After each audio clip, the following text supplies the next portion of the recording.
Semester 2 BS students, this is Anuja ma'am here from Department of Psychology, Marwari College, Ranchi University. I am going to take you Unit 2, Intelligence, that is intelligence. In this intelligence, we are going to discuss about the effect of heredity and environment on intelligence. जैसे कि हम लोग intelligence के बारे में पहले बात कर चुके हैं, what do mean by intelligence, intelligence क्या होता है, आज हम डिस्कस करते हैं कि व्यक्ति के जो हेरिडिटी यानी आनुवंशिकता और वातावरण का उसके इंटेलिजेंस, उसकी बुद्धि क्षमता पर कैसा प्रभाव पड़ता है, यानी effect of heredity and environment on intelligence. यहाँ पे सबसे पहले ये कहें कि बुद्धि में व्यक्तित्व भिन्नता यानी इंडिविजुअल डिफरेंसेस भी पाई जाती हैं। दूसरे शब्दों में एक व्यक्ति की बुद्धि दूसरे व्यक्ति के इंटेलिजेंस से अलग होती है और इस डिफरेंसेस के दो प्रमुख कारण हैं। एक है हेरिडिटी यानी आनुवंशिकता और दूसरा है एनवायरनमेंट यानी कि वातावरण।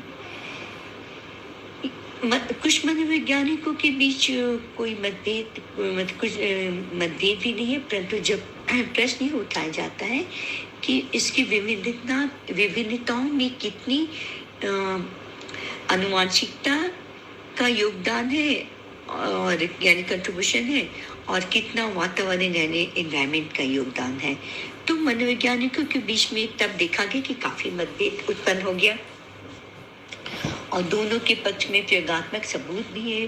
पहले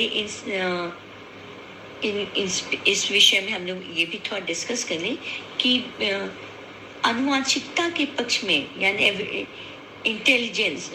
हेरिडिटी के विषय में, तो बुद्धि में हेरिडिटी के महत्व को दिखलाने के लिए मनोवैज्ञानिकों ने कई तरह के प्रयोग किए और इन प्रयोगों के आधार पर यह भी बताए प्रयोग किए या उनका प्रयोगी के आधार पर उन्होंने बताया कि बुद्धि जीन्स द्वारा GENES जीन्स के द्वारा ही प्रभावित होती है व्यक्ति के।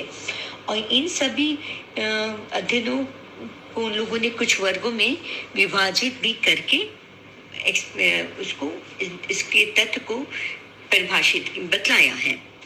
जैसे कुछ मनोवैज्ञानिकों ने विभिन्न परिवार के बच्चों को जन्म के तुरंत बाद से लेकर उन्हें एक ही वातावरण में रखकर उनके माता पिता यानी फोस्टर पेरेंट्स द्वारा पालन पोषण कई वर्षों तक करवाया और इसके बाद इन बच्चों की बुद्धि उसके फोस्टर पेरेंट्स पोष्य माता पिता की बुद्धि तथा वास्तविक माता पिता रियल पेरेंट्स के बुद्धि की माप की उसको मेजर किया गया।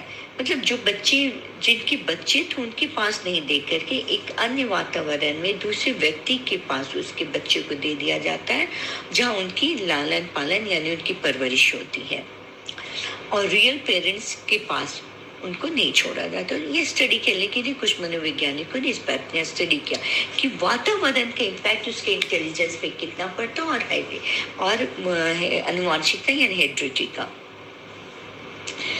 तो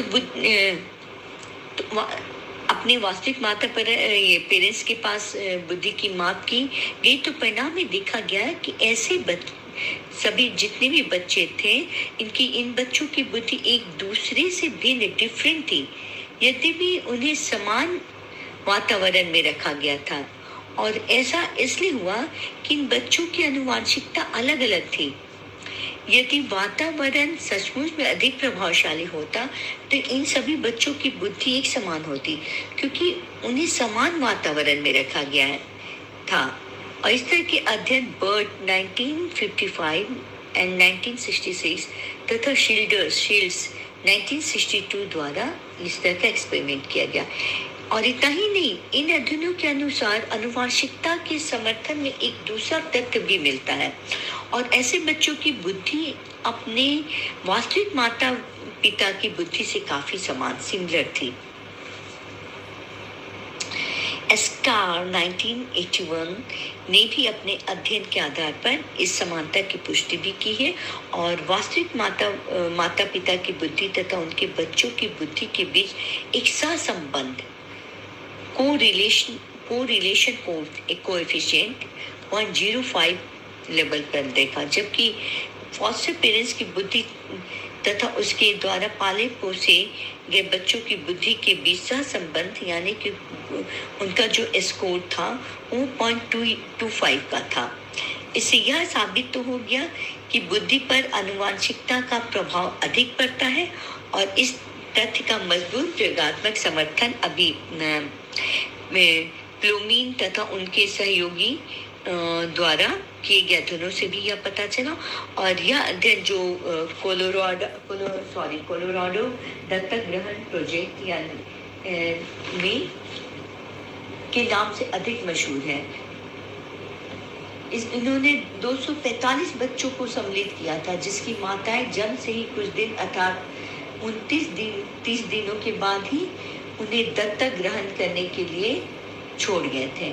जब वे 1, 2, 3, 4 से लेके 7, 10, 12 और 16 वर्ष के जैसे होते गए, वे तो उनकी बुद्धि की माप की गई। इसके अतिरिक्त उन्हें इसी समय कुछ अंतरालों पर इनके जैविक माता पिता एवं दत्तकीय माता पिता एडॉप्टिव पेरेंट्स की बुद्धि की माप की गई।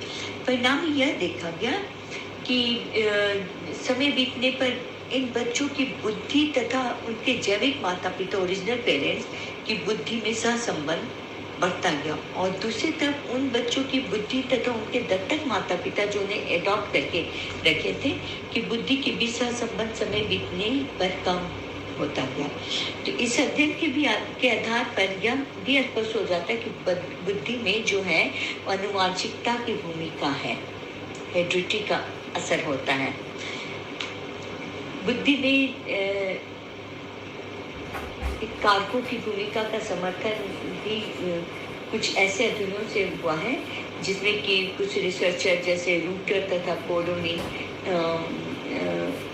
1997 शेमन एंड उनके सहयोगी 1997 द्वारा भी किया गया और कुछ ऐसे जीन्स की पहचान की गई है जो कि बुद्धि को प्रभावित करते हैं और इन अध्ययनों को करने की कोशिश की गई है, जिसके प्रभाव तो निश्चित और इनके प्रभाव तो निश्चित रूप से जीवन संख्या पॉपुलेशन में कुछ गुणों के होने के कारण ही उनके ट्रेड्स के होने की संभावना को भी प्रभावित करते हैं। और इस के आधार पर शोध किए गए जिन लोगों ने शोध किया यह दिखाने की सक्षम हो गए हैं कि निश्चित रूप से कुछ ऐसे जीन्स हैं जो उच्च बुद्धि के साथ सहचर्चित होते हैं। और उनके सहयोगी ने जैसे 2 ऐसे समूहों की तुलना किया जिसमें कि एक औसतन बुद्धि लब्धि जो 160 से ऊपर था और दूसरे समूह का औसत बुद्धि लब्धि लगभग 100 था। इन लोगों द्वारा इन अध्ययन के परिणाम में यह भी पाया गया कि बहुत उच्च बुद्धि लब्धि वाले व्यक्ति में कुछ ऐसे विशिष्ट जीन स्पेसिफिक जीन्स पाई गई जो कि औसत बुद्धि के व्यक्तियों में नहीं थे। और उच्च बुद्धि लब्धि वाले समूह में करीब 34% व्यक्तियों में इस तरह का जीन्स पाएगा, जबकि औसत बुद्धि लब्धि वाले समूह में मात्र 17% व्यक्तियों में ही इस तरह के जीन्स पाए गए। तो इन रिसर्चर्स ने यह स्पष्ट रूप से यह बताया कि ऐसे जीन्स का प्रभाव निश्चित रूप से कम था और सामान्य बुद्धि होने वाले अंतरों का मात्र भी 2% इसके कारण हो पाया है। अतः इस अध्ययन के आधार पर शोधकर्ताओं ने यह भी बताया कि बहुत सारे भिन्न जीन्स एक साथ मिलकर एक निश्चित भूमिका निभाते हैं और बुद्धि स्तर का काम या अधिक होना बुद्धि स्तर का कम होना या अधिक होना इन सभी जीन्स के संयोजित प्रभाव के कारण ही होता है। अब एक पॉइंट और भी आनंद कीजिए। कुछ मनोवैज्ञानिकों ने एकांडी जुड़वा बच्चों यानी आइडेंटिकल ट्विन चिल्ड्रन की बुद्धि की समानता सिमिलैरिटी की भी तुलना भारतीय जुड़वा बच्चों की बुद्धि की समानता से भी की है। जैसा कि हम जानते हैं कि आइडेंटिकल ट्विन चिल्ड्रन में हेरिडिटी की समानता 100% होती है, परंतु जो ये क्या कहते हैं, फैटर्नल ट्विन चिल्ड्रन में आनुवंशिकता की समानता औसतन रूप से 50% ही होती है। और अगर बुद्धि जिन्स द्वारा प्रभावित होती है तो इनके एकांकी जुड़वा बच्चों की बुद्धि के में भारतीय जुड़वा बच्चों की भारतीय यानी फैटर्नल ट्विन चिल्ड्रन, इसको इंग्लिश में कहते हैं। आइडेंटिकल ट्विन हो गए एकांकी जुड़वा बच्चे। तो फैटर्नल जो ट्विन चिल्ड्रन होते हैं 50% होते हैं। अगर इनकी बुद्धि जिनसे प्रभावित होती है तो आइडेंटिकल ट्विन्स चिल्ड्रन की बुद्धि में बच्चों की समानता सिमिलैरिटी होनी चाहिए। और करीब 20 ऐसे ही अध्ययन स्टडीज के परिणामों का अवलोकन कर इस निष्कर्ष पर भी पहुंचे कि सचमुच में आइडेंटिकल ट्विन चिल्ड्रन में बुद्धि वैसे बच्चों में बुद्धि क्षमता जो थी 90 का सहसंबंध गुना कोरिलेशनल कोएफिशिएंट देखा गया, जबकि जो फैटर्नल ट्विन चिल्ड्रन थे उन बच्चों में बुद्धि में 0.55 का सहसंबंध स्कोर देखा गया।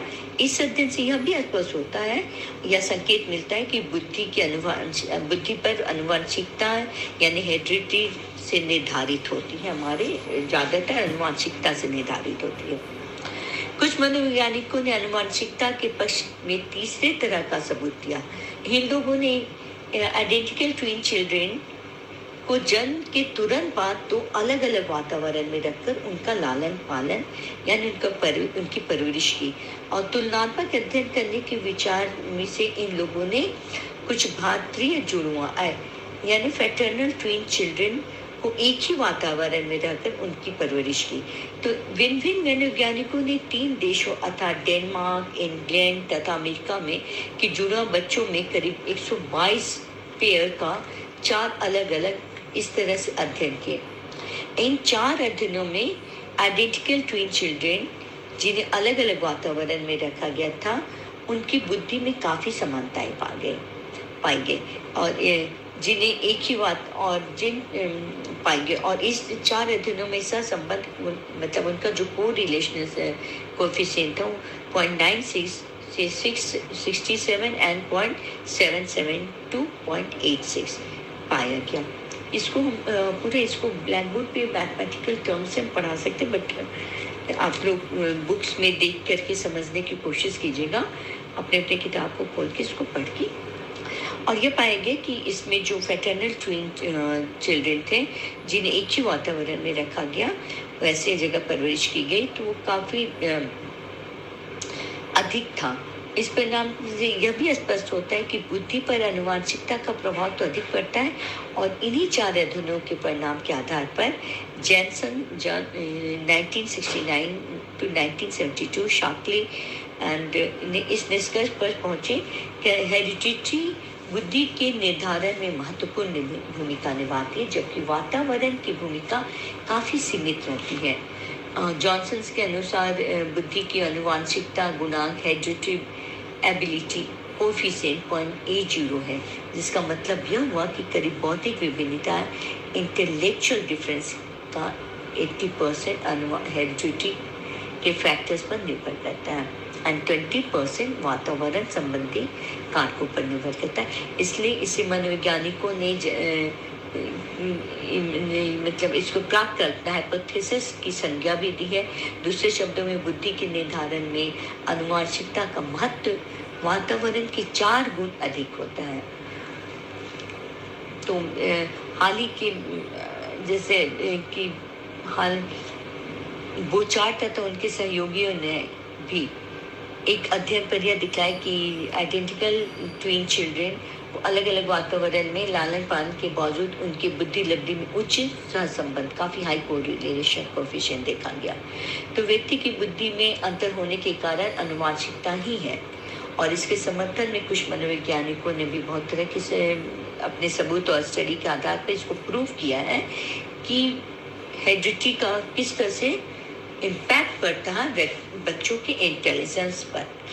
वातावरण के पक्ष में बुद्धि के विकास में सिर्फ आनुवंशिकता यानी हेरिडिटी का ही हाथ है, बल्कि वातावरण जो व्यक्ति के संज्ञानात्मक विकास कॉग्निटिव डेवलपमेंट को उसके कंसेप्शन के दिन से प्रभावित करता है और निर्धारित करता है। वातावरण संबंधी कारकों या पर्यावरणीय कारकों एनवायरमेंटल फैक्टर्स को समर्थन देने वाले मनोवैज्ञानिकों का विचार है कि व्यक्ति का जीन्स तो मात्र बुद्धि की ऊपरी तथा निचली सीमा तक निर्धारित है, तो परंतु इनकी सीमाओं को बीच व्यक्ति की बुद्धि लब्धि इंटेलिजेंस कोशेंट कहाँ पर होगी, इसका निर्धारण तो पर्यावरणीय कारकों द्वारा ही होता है। तो इन विचारों को मनोवैज्ञानिकों ने काफी रिएक्शन रेंज कहा है, और जिन मनोवैज्ञानिकों ने एनवायरमेंटल फैक्टर्स का प्रभाव बुद्धि पर अधिक देखा है, उनके उसमें प्रधान है जैसे न्यूट्रिशन है, हेल्थ है, लेवल ऑफ स्टिमुलेशन है, घर का इमोशनल क्लाइमेट है। फिर वैज्ञानिकों द्वारा बुद्धि के निर्धारण इन पर्यावरणीय कारकों के महत्व को निम्नलिखित 2 तरीकों में दिखलाया है। उन लोगों ने मनोवैज्ञानिकों ने जुड़वा बच्चे यानी ट्विन चिल्ड्रन के अध्ययन, जिसके आधार पर की बुद्धि के निर्धारण में अनुवांशिकता यानी हेरिडिटी के महत्व को दिखलाया, जो उनकी कार्यविधि मेथोडोलॉजी के आधार पर आलोचना भी किया गया और इसके निष्कर्ष उन लोगों ने स्वीकारा भी नहीं है। तो ऐसे कुछ हर मनोवैज्ञानिकों की अपनी अपनी अलग अलग सोच है और उनके अलग अलग विचार हैं, और जिन्होंने पर्यावरण के पक्ष में कुछ सबूत ऐसे अध्ययनों से भी मिलता है कि जिसमें बुद्धि लब्धि को बढ़ाने के लिए विशेष कार्यक्रम आयोजित भी किए गए। और इसमें क्या होता है कि बच्चों को शैक्षिक अनुभव से संबद्ध करने पर उनके बुद्धि लब्धि स्कोर्स के जो पर्याप्त बुद्धि होते हुए वो पाई गई। हालांकि यह बुद्धि बहुत दिनों तक नहीं बनी रही। कुछ इसी तरह का अध्ययन कुछ खास करके जिगलर बर्मन 1983 ने विशेष प्रोजेक्ट जिसे प्रोजेक्ट हेड स्टार्ट भी कहा गया है के तहत प्रारंभ किया, और इस प्रोजेक्ट के अलावा परिवार से 5 लाख से बच्चों का चयन करके विशेष बौद्धिक सामाजिक कौशल सोशल स्किल बढ़ाने की प्रशिक्षण भी दिया गया। और परिणाम यह देखा कि इस तरह का जो प्रोजेक्ट में भाग लेने वाले बच्चों की यह देखा गया कि जो पर्यावरण से समृद्ध कर देने से बच्चों की बुद्धि लब्धि पर अनुकूल प्रभाव पड़ता। और ये क्या बहुत सारे कुछ ऐसे और भी मनोवैज्ञानिक थे जो ऐसे प्रोजेक्ट में किए गए एनवायरमेंटल इन्वेंशंस के उत्पन्न होने वाले कुछ खास मतलब उससे जो प्रॉफिट थे उस पर टिप्पणी करते हुए भी बताया कि बुद्धि में जो बढ़ोतरी होती है वह भी स्पष्ट रूप से होती है जब निम्नलिखित अवस्थाएं कंडीशंस उसके साथ होती हैं। जब इस ढंग का हस्तक्षेप व्यक्ति में आरंभिक दिनों में हुआ तो लंबे समय तक चलता हो। तो इससे कि कुछ खास और बुद्धि पर पर्यावरणीय कारकों के महत्व को दिखलाते हुए कुछ अध्ययनों में से यह भी सबूत मिलते हैं कि जन्म बर्थ ऑर्डर तथा बुद्धि के बीच संबंध को दिखलाने के लिए किए गए जांच और कुछ और मनोवैज्ञानिकों ने के क्षेत्र में किए गए अध्ययन की समीक्षा भी की है। तो हम ये ऐसा मतलब जो जिन्होंने एनवायरमेंट पे अपने विशेष रूप से दिया है, लेकिन फाइनली हम यह कह सकते हैं कि हेरिडिटी का प्रभाव व्यक्ति के इंटेलिजेंस पर ज़्यादा पड़ता है बशर्ते कि वातावरण के प्रभाव से। तो आज आपका ये effect of heredity and environment on intelligence complete हुआ, और नेक्स्ट क्लास में हम देखते हैं नेक्स्ट टॉपिक पे हम डिस्कस करेंगे। चलिए आज के लिए इतना ही काफ़ी। ओके, चलिए all the best, good luck to all of you, thank you.